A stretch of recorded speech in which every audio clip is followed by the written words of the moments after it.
তেজপুৰৰ বাবে গৌৰৱৰ খবৰ। আন্তঃৰাষ্ট্ৰীয় সাজপাৰ আৰু সৌন্দৰ্যৰ প্ৰতিযোগিতাৰ মঞ্চত উজলি উঠিল গুৱাহাটীৰ কইনা তেজপুৰৰ বোৱাৰী পম্পী চৌধুৰী।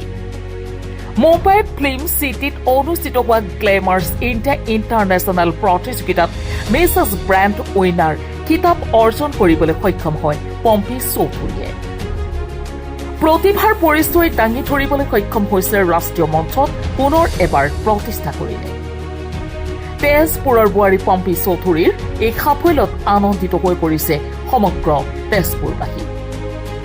তেওঁৰ এই কৃতিত্বই আগন্তুক দিনত বহু মহিলাক নিজৰ সপোন পূৰণৰ বাবে অনুপ্ৰেৰণা যোগাব বুলি আশা প্ৰকাশ কৰিছে সকলোৱে। তেজপুৰৰ পৰা কবিতা বড়োৰ ৰিপৰ্ট, শোণিতপুৰ লাইভ। নমস্কাৰ, মই পম্পী প্ৰণীতি চৌধুৰী। মই জুনৰ 5 তাৰিখে মুম্বাই ফিল্ম চিটিত বলিউড পাৰ্কত ৰিচেণ্টলি এটা ইভেণ্ট জইন কৰিছোঁ। সেইটো গ্লেমাৰাছ ইণ্ডিয়া ইণ্টাৰনেশ্যনেলত, তাতে মিছেছ কেটেগৰীত মই ব্ৰেণ্ড উইনাৰ হ'বলৈ সক্ষম হৈছোঁ। গতিকে খুবেই ভাল লাগিছে। মোৰ শুভাকাংক্ষী সকলোকে মই ধন্যবাদ জ্ঞাপন কৰিছোঁ। আৰু বিশেষকৈ মই ধন্যবাদ জ্ঞাপন কৰিছোঁ মোৰ মিষ্টাৰ মানস বৰা আৰু মা।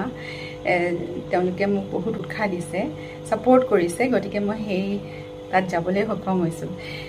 যিহেতু মই তেজপুৰ মেডিকেল কলেজত চাকৰি কৰি আছোঁ, মই নাৰ্ছিং ছুপাৰডেণ্ট বাইদেউসকলকো মই ধন্যবাদ জ্ঞাপন কৰিছোঁ যে তেওঁলোকে মোক এনকাৰেজ কৰাৰ বাবে মই এই ক্ৰাউনটোৰ অধিকাৰী হৈছোঁ। গতিকে অশেষ ধন্যবাদ সকলোলৈ।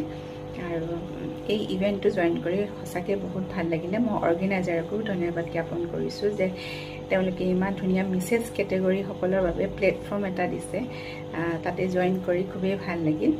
আৰু তাতে 2টা ৰাউণ্ড আছিলে, এটা ট্ৰেডিশ্যনেল ৰাউণ্ড, এটা ৱেষ্টাৰ্ণ ৰাউণ্ড। মই ট্ৰেডিশ্যনেল ৰাউণ্ডটোত মই সত্ৰীয়া ড্ৰেছটো প্ৰিফাৰ কৰিছিলোঁ, আছামক ৰিপ্ৰেজেণ্ট কৰিবলৈ উইথ শৰাই। আৰু এই ড্ৰেছটো মোৰ ৰেডি কৰিছিলে ইন্দ্ৰাণী তামুলী বাইদেউ, মোৰ ড্ৰেছ ডিজাইনাৰ। গতিকে মই তেওঁকো অন্তৰেৰে বহুত ধন্যবাদ জ্ঞাপন কৰিছোঁ।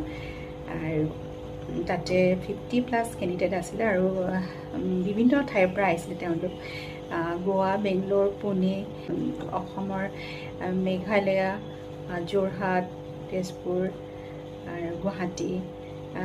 গতিকে তেওঁলোকক লগ পাই সঁচাকৈ মই বহুত মই শোণিতপুৰ লাইভ চেনেলটোলৈ মই অন্তৰেৰে ধন্যবাদ জ্ঞাপন কৰিছোঁ যে তেওঁলোকৰ মূল্যৱান সময়খিনি মোৰ বাবে উলিয়াই আহিছে। গতিকে মই বহুত ধন্যবাদ জ্ঞাপন কৰিছোঁ।